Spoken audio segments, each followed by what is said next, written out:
18 বছর বয়সে 12 ঘন্টা ডিউটি করা ছেলেটাই জানে জীবন কি।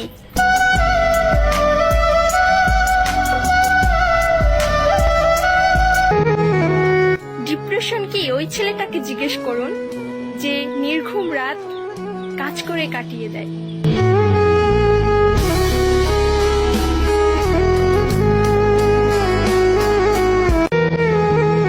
মেয়ে হয়ে ভাবতেছো ছেলেরা কত স্বাধীন, ছেলে হলে বুঝতা রোদে পুড়ে কাজ করা কতটা কঠিন।